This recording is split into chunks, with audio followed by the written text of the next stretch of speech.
active shooter training. That's what we're going to talk a little bit about today, and the apprehension and fear that some people have when going to such a training. Welcome to Coffee with Alain. I'm here with a Mickey mug with no better way to reset. He's out in the woods, something that I like to do as well. You know, I like to get out in the mountains with Rocky. It's one of my ways of resetting, connecting with nature, getting rid of stress, getting some exercise. Hope that you find ways that you can do those too, whether it's in the mountains like me, on the beach, wherever. Find your place and make sure you reset once in a while. Very important. Now, I spent all day yesterday training, and something came up, it was mentioned to me, and it's not the first time, nor will it be the last. And it was how certain people had a lot of apprehension and fear of going to a training about active shooter response. Now, this is something I don't really understand from a personal perspective because I've never felt that. I mean, I grew up fighting. I went in the military, basic training, airborne school, became a sniper school, martial artist since high school, security jobs, bouncing jobs, bodyguard jobs. I've been around violence, participated in violence most of my life. And then I've studied it and trained for it even more. So going to a class designed to educate and empower you to be better prepared for a possible violent event, to me, I couldn't get enough of that kind of training and doing that to be better prepared. So I don't understand from a firsthand knowledge the apprehension or the fear. But I need to try to understand it so I can help these people, because I think they're some of the people that need the training the most. I feel bad for people that are so afraid of the world. It's not a terrible place, but terrible things do happen. And when you have some training, you have some education, a few skills, some equipment to help you, and tools, you can be more comfortable because you are prepared to deal with those things if they happen, rather being afraid. And then if they do happen, freezing up because you have no plan, no skills, no training, no tools, and become a victim. And that's what they're afraid of in the first place, of being that victim.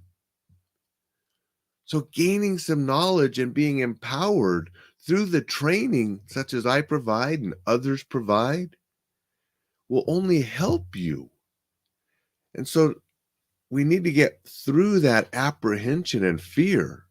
And if you're feeling those, that's where you really do need to seek out training such as mine that can help empower you to get over that, because that's no way to live. Now, sure, some people will choose to just ignore it because it's a scary topic, put the blinders on, and hope for the best. And that will work for some people because they'll put the blinders on and they'll go through life and nothing will ever happen. Good. I'm happy for those people and I'm glad it worked for them.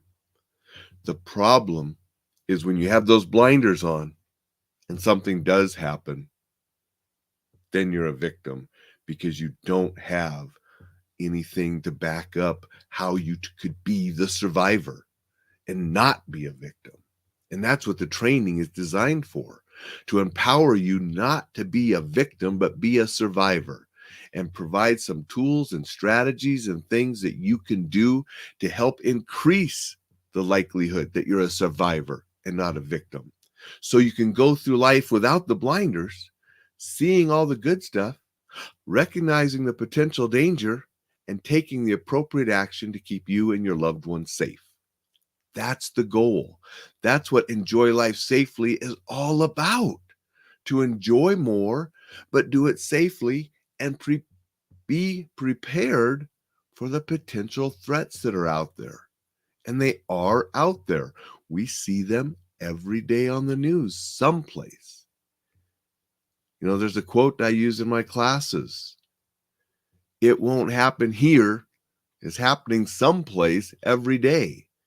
So that attitude of it won't happen to me, it won't happen here, I'm just going through life with blinders on, gonna ignore it all, that doesn't work. I mean, it works for some, but it fails for so many more that could be survivors and confident and not victims with a little education and training and empowerment. I want to say good morning to Dixon. Dixon's here. Hiding under a rock is no way to live your life. I agree, Dixon. And Dixon, you've been a long-time martial artist like I am. You've been there, done that as far as those kind of activities. And so we never had that mindset. And it's hard for you and I to sometimes understand how people have that fear and mindset. And I mean, I really have a difficulty understanding how somebody could be afraid to go to a class designed to teach them and empower them and be better prepared for potential bad things. I mean, I understand how you can be afraid of the bad things. Anybody that's not afraid is lying to you. We all feel fear. I've been scared in certain situations, and luckily I came through them. And training and mindset and like some of the things I try to teach others is what got me through those violent and scary situations. So I understand the fear of that. I don't understand totally the fear of going to a training to better equip you for those things. And maybe it's because they don't understand what the training entails. I get that. All you hear is active shooter. You don't even hear the prepared response and some of the things after active shooter, the training, the things we prepare you for. It's just active shooter. Oh, that's scary. I get it.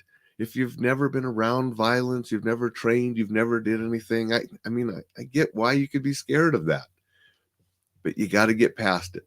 And the people that come to the class with that anxiety, hopefully get over some of it. And I've even been told afterwards that some of them that were nervous about coming were glad they did.